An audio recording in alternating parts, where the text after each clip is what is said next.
Boa tarde a quem nos acompanha pela internet, né?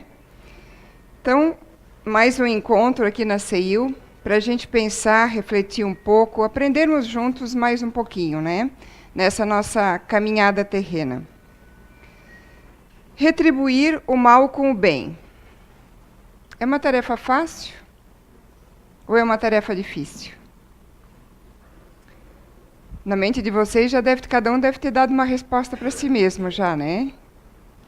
Então vamos falar um pouquinho sobre isso. Tem uma história cujo título se chama O Cobrador, que conta o seguinte. O mestre e seu discípulo estavam voltando para casa, depois de um dia de pregação, e andando pela mata, eles escutam um gemido. Vão procurar e veem uma pessoa ferida e caída, né? Com sangue no peito, quase desmaiando já. Pegam essa pessoa, levam para casa, tratam dela, cuidam... Era um homem, né? Cuidam desse homem, cuidam dele por algumas semanas. Até que ele vai se recuperando, vai ficando melhor. E quando já está bem recuperado, ele diz que já está pronto para partir. Aí ele pergunta, né? Se deve alguma coisa. O mestre diz que não. Ele agradece e diz então que agora ele vai cuidar da vida dele, agradece pela ajuda, e que agora ele vai procurar as pessoas que fizeram mal a ele. Ele sabe quem foi, ele diz que ele foi assaltado, e que quando ele tentou se defender, então esfaquearam ele, que ele sabe quem são as pessoas, que ele vai atrás, e que essas pessoas agora vão sofrer, vão passar aquilo que ele passou. Aí o mestre diz o seguinte: certo, você pode ir, vá e faça o que você quiser, só que você me deve 3.000 moedas de ouro. Eu disse, mas como? Eu sou uma pessoa simples, pobre, eu não tenho condições de lhe pagar, né? Aí o mestre diz, se você não puder pagar o bem pelo bem que recebeste, você também não pode cobrar pelo mal que lhe fazem. Aí ele pensa, né? Não entendi o que o mestre quis dizer. Aí ele explica o seguinte: antes de cobrarmos qualquer coisa, nós devemos saber quanto que nós devemos. Não podemos fazer cobrança pelas coisas ruins que acontecem na nossa vida, pois a vida pode nos cobrar tudo o que a gente deve. E com certeza vai cobrar muita coisa, porque não tem um de nós que não devemos alguma coisa a alguém. Se não devêssemos, não precisaríamos mais estar num planeta de provas e expiações. Não precisaríamos mais estar na Terra. Nós poderíamos estar no mundo já melhor, mais evoluído, um planeta de regeneração. E ele complementa: a vingança nos torna iguais ao inimigo, e o perdão faz-nos superior a ele. Quanto tempo da nossa vida, se a gente começar, ou se a gente for analisar, que a gente guarda mágoa, rancor, ódio, sobre coisas que nos aconteceram, sobre coisas que nos fizeram. É uma vingança, porque quando a gente fala em vingança, como na frase que o mestre falou, a gente não está falando aqui de grandes vinganças, aquilo ainda já é outro estágio. São irmãos ainda mais necessitados, como disse a leitura. São irmãos ainda mais infantis, mais crianças, que precisam mais de ajuda ainda.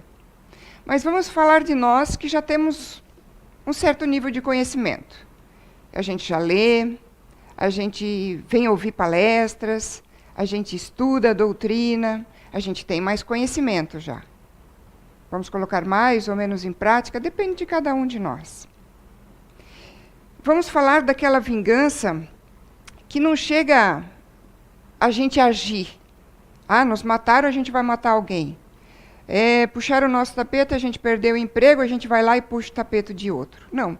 Vamos falar desses sentimentos ruins que ficam dentro de nós.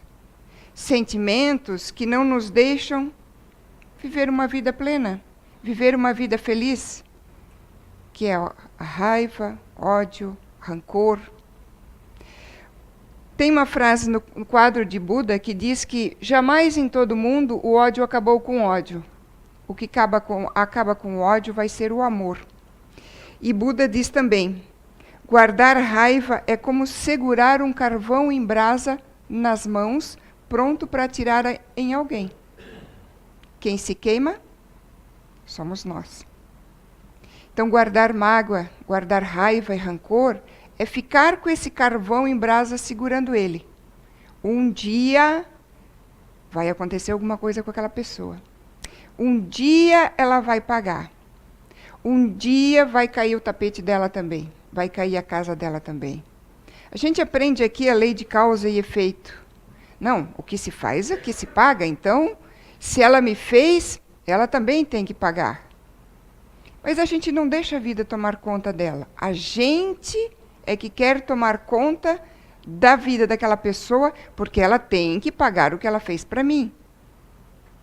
Mesmo que a gente não tome uma atitude contra aquela pessoa, nós temos esses sentimentos ruins dentro de nós. Nós ficamos com isso muito tempo. Parece que a gente fica ali, esperando a hora que aconteça, né? Enquanto não acontecer alguma coisa com aquela pessoa, eu não sou feliz. Parece que a minha vida para. Estagna, eu não consigo mais seguir em frente. A gente não para avaliar que esta vingança, não é porque eu não faço nada contra ela que eu não estou desejando a vingança. A gente fica remoendo o que aconteceu. Em vez de remoer, por que a gente não para até para analisar? Eu acho que a gente não tem recurso suficiente para analisar o que levou a pessoa a fazer determinada coisa com a gente. Às vezes até uma espiritualidade um pouco acima, até o anjo da guarda, às vezes não tem todo o conhecimento do que tudo aquilo levou àquele determinado momento, a pessoa tomar aquela atitude, ou a pessoa fazer aquilo, ou a pessoa dizer aquilo. Mas se a gente analisar algumas coisas, a gente pode começar pela questão de que, assim, será que a pessoa disse alguma coisa ou fez alguma coisa para nos magoar, para nos ofender? Ou a gente é que deixou se magoar e se ofender? As pessoas têm um jeito de ser. Elas têm um nível de maturidade. São mais crianças, menos crianças ainda nesse aprendizado da vida. E nós? A gente se acha maduro, mas até que ponto nós somos maduros? Nós até podemos ser maduros ao ponto do conhecimento que nós temos, mas qual é esse conhecimento que nós temos? A própria espiritualidade não nos passa tudo o que sabe, porque nós não estamos ainda em maturidade suficiente para aprender tudo. Tem coisas que nós vamos aprender em outras encarnações. Tem coisas que nós vamos aprender só em outro planeta. Aqui nós temos um nível de aprendizado. E é interessante como o ser humano se acha a última bolachinha do pacote, né? Se acha o tal. Se nós estamos em níveis de planeta, se nós estamos só mal e mal saímos da época das cavernas, mal e mal aprendemos a caminhar com duas pernas, mal e mal passamos de um planeta lá do início para um planeta de provas e expiações e nós achamos que sabemos tudo. Nós estamos ainda lá embaixo, nos níveis planetários. Então, como é que nós vamos ter todo o conhecimento? A maioria das pessoas que nos ofendem falaram ou fizeram alguma coisa sem sequer querer nos ofender. Era o jeito delas. É o jeito de ser delas. Tudo bem, vamos dizer que pode até ser um jeito que não é muito legal, mas é o jeito dela. Ela vai ser avaliada dentro desta maturidade ou não maturidade que ela tem. Mas eu também vou ser avaliada pelos julgamentos que eu vou fazer ou que eu faço das pessoas. Viver na Terra não é fácil. A gente pode ter momentos muito bons, a gente pode trabalhar para ter uma vida muito feliz, mas a gente sabe que a gente tem percalços aqui. A gente tem provas, tem expiações. Mesmo Chico Xavier, que veio com uma missão, teve os seus percalços, teve pessoas contra ele, teve pessoas querendo derrubar ele. Mas Chico Xavier perdeu tempo se preocupando com essas pessoas? Guardando mágoa, guardando rancor? Ou ele procurou viver a vida da melhor maneira possível? Fazer o bem sem olhar a quem? Amar nossos inimigos. Se a gente não consegue retribuir com o bem a pessoas que nos fazem o mal, entre aspas, né? Porque que mal é esse? Como é que nós vamos amar nossos inimigos? Como é que nós vamos melhorar o planeta? Nós queremos viver melhor, nós queremos um planeta melhor, mas para isso nós temos que fazer a nossa parte. Se a gente olhar só para a gente e querer só que conosco tudo aconteça certo, ninguém me ofenda, ninguém me magoe, não, mas porque eu estou seguindo o caminho correto.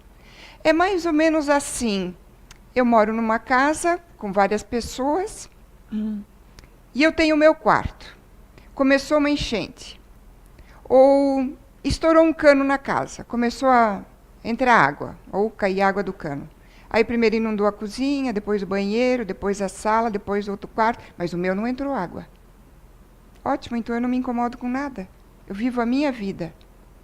Os outros cômodos, cada um que está no seu cômodo, que se vire. Como é que o planeta vai ser melhor e a nossa vida vai ser melhor se a gente pensar assim? A casa é o nosso planeta. Não afetou meu quarto? Uma hora vai afetar, porque a estrutura da casa vai cair se continuar entrando água, se eu não ajudar a tirar água, se eu não ajudar as pessoas. E é isso que vai acontecer com a Terra. A Terra está mudando, tem pessoas boas, mas ela poderia mudar muito mais rápido se todos nós fizéssemos a nossa parte. E às vezes a gente acha que está fazendo a nossa parte. Mas quando a gente perde saúde, perde energia, perde tempo da nossa vida, da nossa encarnação, remoendo coisas, emoções, sentimentos, raivas, o que nós estamos fazendo de bom? A gente se preocupa. Estava pensando, quando eu estava pesquisando para a palestra, quando que isso começou? Em que era da humanidade começou o fato de que nós nos preocupamos mais com os outros do que conosco mesmo, no sentido de ter mais e de ser mais. De ter o que o outro tem, de ter a casa que o outro tem, de ter o carro que o outro tem, de idealizar a família perfeita que o outro tem e eu não tenho. Se nós estamos aqui num planeta de prova e expiação, ninguém vai ter família perfeita. Sempre vamos ter problemas, uns mais, outros menos, outros com mais membros na família, outros com menos, outros mais perto, outros mais longe. Nada vai ser perfeito, nós não estamos num planeta perfeito. Então, como nós vamos ajudar a mudar isso? Como nós vamos ajudar a melhorar? Tem uma frase que diz que o ódio, o rancor e o orgulho plantado no coração de alguém é a sua própria destruição. Não são as outras pessoas que nos destroem. Não são as outras pessoas que nos fazem mal. Somos nós mesmos. Na busca do que é o certo para nós. A gente, dependendo da nossa maturidade espiritual e dependendo do ponto de vista que nós temos no momento, baseado naquele nível de conhecimento que nós temos no momento, nós formamos opinião sobre as coisas e avaliamos as pessoas. Então, o nosso ponto de vista é o correto. Mas para que Jesus veio aqui e nos deixou dito, então, o que é certo e o que é errado? Porque a gente não precisa tirar conclusões, a gente não precisa avaliar os outros. Basta seguir o que Jesus nos deixou.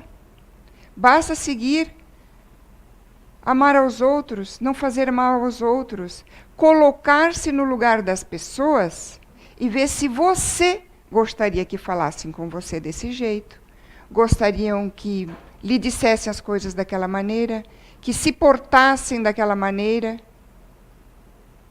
É muito fácil a gente também não ofender os outros, se a gente se colocar no lugar dos outros. Mas a gente não se coloca. A gente ainda tem o nosso achismo, o nosso orgulho, que é muito alto. Nós ainda retribuímos o bem somente quando a gente tem algum retorno. E o Evangelho nos traz que, se a gente busca o aplauso aqui na Terra, se a gente busca o retorno aqui na Terra, olha, a Inês fez tal coisa, olha, maravilhosa. Se ela precisa ser consagrada, se ela precisa ser homenageada, nós não precisamos mais de homenagens lá em cima. Nós não precisamos de ajuda lá em cima. A gente parece que está vivendo uma vida mais ou menos assim. Eu estou me preparando para ir lá para o Alasca, numa época em que eu sei que a temperatura vai ser menos 30 graus, e tudo que eu estou fazendo aqui é comprar shorts e camisetas. Vai dar certo? Vai funcionar ou eu vou morrer de frio lá? A gente se prepara para a vida terrena, mas a gente não se prepara para a vida espiritual. A gente sabe que aqui é provisório. Por que a gente sofre tanto, então, por coisas provisórias? Pelo bem terreno. Por coisas que uma pessoa me diz e que amanhã ela vai dizer diferente, porque o ponto de vista dela já vai mudar amanhã. Ou ela vai me dizer igual e eu vou sentir diferente, porque o meu ponto de vista já mudou amanhã. Então, retribuir o mal que nos fazem é tarefa fácil ou é tarefa difícil? Será que as pessoas nos fazem mal mesmo? Como é que a gente recebe as coisas que nos fazem? É só para a gente analisar um pouquinho. Por exemplo, um dia que você está bem, que você acordou legal, que você está alto astral, uma pessoa te diz uma coisa até meio mal educada, você consegue relevar, não consegue? E outro dia, quando você não está bem, você não está legal, que está para baixo, alguém te diz uma coisa que às vezes até tem a intenção de te colocar para cima. E você já vê segundas intenções ali, você já fica chateado, você já briga com a pessoa, você já fica magoado. Então, será que são as pessoas que nos fazem mal ou nós mesmos é que nos fazemos mal? Joana de Ângeles diz que quem guarda rancor coleciona lixo e termina ficando doente. Lembra da nossa vingancinha? Aquele que a gente fica remoendo, eu não faço nada contra a pessoa, mas eu fico remoendo, eu fico desejando ali que aconteça alguma coisa de errado. E aí ficou um ano, eu fiquei um ano ali remoendo aquilo, não, mas espera aí, lei de causa e efeito, não, ela tem que pagar o que ela fez de errado. Não, eu aprendi isso na doutrina espírita, mas como? Já faz um ano, a pessoa só se dá bem, só dá as coisas certas com ela. Não, o que está acontecendo? Não, aquela doutrina espírita lá explicou errado as coisas. Não, peraí, tem que pensar bem. Será que aquela pessoa não tem algum merecimento e está sendo ajudada porque ela está se esforçando? E, de repente, aquela mágoa que eu estou guardando, ela não fez nada com nenhuma segunda intenção, fui eu que peguei isso porque eu me melindrei? Então, ela está sendo protegida. Ela tem uma certa proteção, porque ela está se esforçando, ela está tentando melhorar.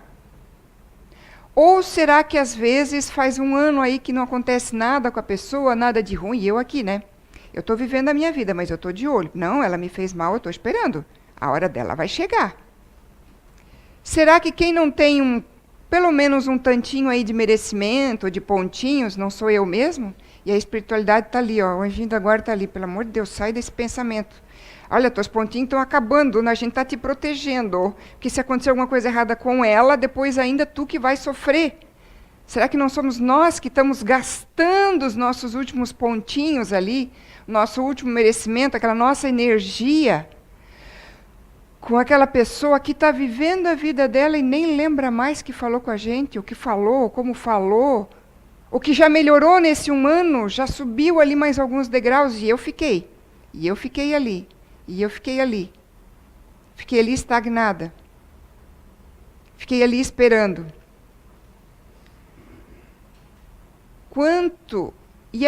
Não aconteceu nada com a pessoa, ok. E nesse 1 ano?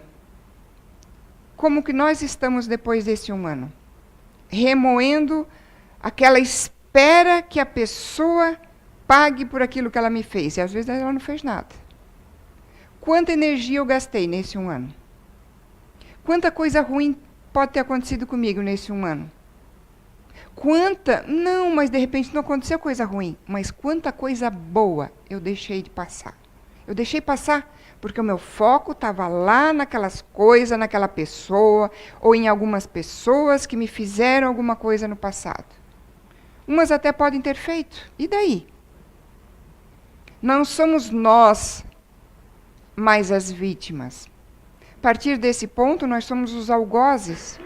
Porque nós estamos ali esperando a vingança, esperando que aquela pessoa se dê mal, esperando que ela tropece, que ela perca o emprego, que ela fique doente, não, porque ela tem que pagar o que ela fez para mim. Nós temos que esquecer as pessoas, tanto nessa situação, como na questão de olhar para as pessoas e desejar o que elas têm na vida. É aquilo que eu estava me perguntando, em que ponto, em que era da humanidade, a gente parou de olhar para si, de se avaliar, de evoluir, de crescer como espírito e passamos a viver a vida do outro, a querer o que o outro tem, a querer ser o que o outro na nossa mente é.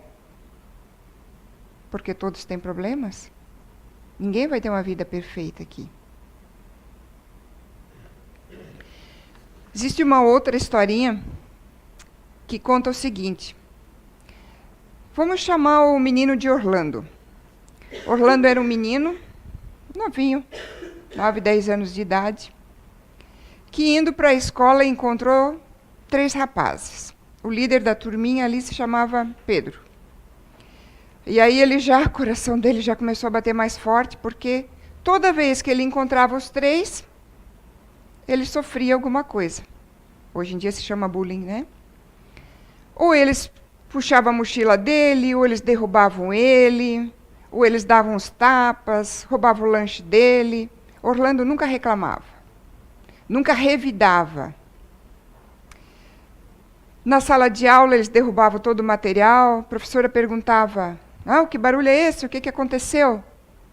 Orlando, não, professora, caiu meu material, já estou ajuntando. Encontrava os meninos na rua, fosse na educação física, fosse na rua, fosse na escola. Toda vez que encontrasse, os meninos faziam alguma coisa contra ele. Batiam nele, ele não revidava. Até que um dia encontraram ele na rua, e Pedro provocou ele, queria que ele revidasse, que estava com muita raiva porque ele não revidava, né? Faziam tanta coisa contra ele e ele não fazia nada contra eles, nem dedurava eles. Nem ia lá contar para a direção, para a mãe, para o pai. Aí, com muita raiva, porque tinha dado uns tapas, ele não se mexia, não revidava, foi lá, começou a dar uma bela surra, até que apareceu um adulto. Aí, o adulto chegou, os meninos saíram correndo, né? Mas ainda escutaram o adulto falar. Perguntar se ele estava bem, se você quer que eu vá lá atrás deles? Quer que eu vá lá? Deu uma lição nesses 3, daí eles nunca mais vão bater em você? E Orlando diz, não quero que você faça nada contra eles. Eles não sabem o que estão fazendo. Passa mais uns dias, Orlando pedalando pela rua, vê vindo, ao contrário, também pedalando, o Pedro, o líder, né, dos 3 ali, o que mais prejudica ele, né? E aí Ele imagina que Pedro tenha ido fazer algumas compras para a mãe, porque o guidão da bicicleta está ali, está cheio de sacolas com frutas e verduras e compras do mercado, né? E aí Pedro lá tentando ajeitar as sacolas, não vê um buraco no meio da rua, passa com a bicicleta ali, cai, leva o maior tombo, bate a cabeça, começa a sangrar a testa, cai todas as compras por tudo quanto é lado. Que faz Orlando? Vai lá, levanta, ajuda, pergunta como ele está, pergunta se ele quer ir para o hospital, porque está sangrando, está machucado. Aí Pedro já fica meio assim, né? Meu, ele está me ajudando, né? Eu bati nele ontem ainda e ele está aqui me ajudando, né? Fica todo sem jeito e o Orlando continua a ajudar, vai lá, junta todas as comidas que espalharam, coloca dentro da sacola, pergunta se ele quer ajuda para levar para casa. Pedro, todo sem jeito, né? Pergunta, não, pode deixar, eu dou jeito. Ai, aí a curiosidade não aguentou, né? Não, mas escuta, eu te prejudico todo dia, eu te bato, eu implico contigo, eu faço você ficar mal com a professora. Como é que agora eu caí aqui, você simplesmente veio me ajudar? Você poderia, eu estava caído, você poderia ter agora aproveitado e batido em mim? Eu aprendi, diz Orlando, que nunca se paga o mal com o mal. Mas onde você aprendeu isso? Com Jesus. Aí ele explica, olha, eu vou num centro espírita, onde lá na evangelização, eu escutei que os ensinamentos de Jesus, e que Jesus sempre diz que devemos pagar o mal com o bem. Aí Pedro se despede, né, daquele jeito, todo tímido, né, porque ficou encabulado. Meu Deus do céu, eu sempre prejudiquei essa pessoa, agora ela vem me ajudar, né? E, para surpresa de Orlando, no outro dia, quando ele chega na evangelização, lá está Pedro. Meio encabulado, mas está lá para ajudar, para aprender mais um pouco. Lembra quando Orlando falou para o adulto lá, que não era para ele lá bater nas crianças, né, se prevalecer do tamanho, né, que era mais velho, mais alto, né, porque eles não sabem o que fazem. Quantas coisas que acontecem com a gente, as pessoas não sabem o que fazem. Lembra do ponto de vista? Qual é o ponto de vista de cada um? Você pensa da mesma maneira que pensava 6 meses atrás, o ano passado? Você acha que você vai pensar igual daqui a um ano? A Terra só vai melhorar, o mundo só vai mudar e a nossa vida vai ser melhor. E nós vamos ser mais felizes quando a gente conseguir realmente pagar o mal com o bem. E aí a gente vai começar a avaliar e vai perceber que as pessoas nem fazem tanto mal assim para a gente. As pessoas estão vivendo a vida delas. As pessoas estão amadurecendo, cada um no seu ritmo. Se a gente não tiver paciência com os nossos irmãos, como é que a gente quer que a espiritualidade tenha paciência com a gente? Porque será que essa nossa maturidade do momento, assim, como é que ela era umas 3 encarnações atrás? Será que a gente nunca fez nada, nenhum mal para ninguém, nenhum para as outras pessoas? As pessoas não conseguem nos fazer mal. Nós é que fizemos mal a nós mesmos. Vamos deixar... mas tem umas pessoas ainda maldosas que realmente pisam na gente. Tem, esse planeta ainda tem muita coisa para mudar. Ainda tem muita coisa para melhorar. Mas a gente consegue seguir o exemplo de Orlando? A gente consegue ter assim mais amor no coração e retribuir aquela maldade com uma bondade? Muitas vezes, o capítulo 13 do Evangelho segundo o Espiritismo, ele fala muito sobre isso. Todos os itens falam muito sobre isso, desse capítulo 13. Quantas vezes a gente desanima de fazer o bem, a gente desiste de fazer o bem, porque a gente não ganha uma retribuição. Porque a pessoa que a gente fez o bem, ou que a gente ajudou, ela foi ingrata, vamos dizer assim. Ela não considerou a minha ajuda. Mas é engraçado, né? Porque fazer o bem deveria ser uma coisa espontânea. Deveria ser uma coisa sem a gente querer retorno. Acho que todo mundo conhece, né? Ou a maioria conhece a história de Alexander Fleming, o descobridor da penicilina. Você não conhece? Não. A história é o seguinte: a família de Churchill, o estadista da Inglaterra, Winston Churchill, que foi segundo-ministro, foi primeiro-ministro da Inglaterra por 2 vezes, né? Quando ele era pequeno, a família dele tinha uma casa de campo, e essa é uma história real, tá, gente? Aí, Churchill caiu na piscina e as crianças todas começaram a gritar, começaram a berrar, pedindo ajuda, né? E o filho do jardineiro se jogou na piscina para salvar o pequeno Churchill. Foi lá, se jogou na piscina, tirou ele de lá, salvou a vida dele. E aí o pai de Winston Churchill, querendo agradecer de alguma forma, o que eu posso fazer para o pai pro Sr. Fleming, né? Para o pai do Alexander. O que eu posso lhe agradecer? Como é que eu posso lhe pagar? Como é que eu posso retribuir isso? E o jardineiro não queria nada, não queria nada, não queria nada, né? De tanto insistir, ele disse, olha, meu filho, desde que começou a falar, ele disse que quer ser médico. E aí foi a retribuição do pai de Winston Churchill, que pagou as melhores escolas e faculdades de medicina para o pequeno Fleming, que mais tarde, em 1928, se eu não me engano, descobriu a penicilina. E olha só que coincidência. Churchill, muitos anos mais tarde, já na vida adulta, fica doente e pega pneumonia. Tem uma pneumonia e está a ponto de falecer, de desencarnar. Vão buscar no reino, na época ele estava, acho que em Teherã, vão buscar na Inglaterra o melhor médico para tentar salvar Winston Churchill. Quem que é o médico? Alexander Fleming. Alexander Fleming salvou a vida de uma pessoa por 2 vezes. O bem, ele deve ser feito pelo prazer de fazer bem, não com segundas intenções. A gente não sabe o que tem pela frente. A gente não sabe a nossa vida, o que vai ser o dia de amanhã. De repente, o pai de Churchill tivesse pago essa... Tudo bem, ele queria retribuir o bem feito ali, né?